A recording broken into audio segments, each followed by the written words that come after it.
Noong Biyernes ng gabi, nag-umpisang mag-streaming sa Netflix ang advance episode ng kapamilya seryeng Incognito, kung saan bida sina Daniel Padilla, Richard Gutierrez, Maris Racal, Anthony Jennings, Baron Geisler, Ian Veneracion at Kayla Estrada.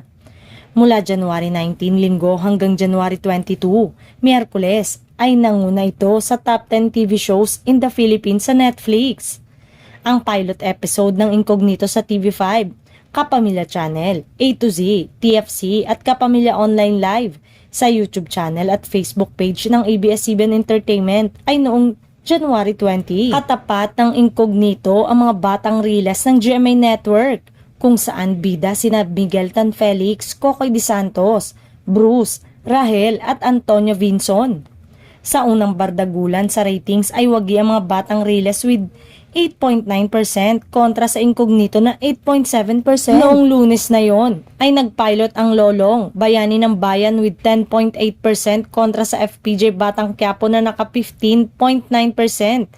Martes, ang ratings ng Incognito episode sa araw na yon ay 9.6% kontra sa mga batang riles na naka 8.4%. Kinabog ng Incognito ang mga batang riles sa prime time, ang walang franchise pero magaling na content creators na kapamilya sa second day ng salpukan ng mga bagong shows.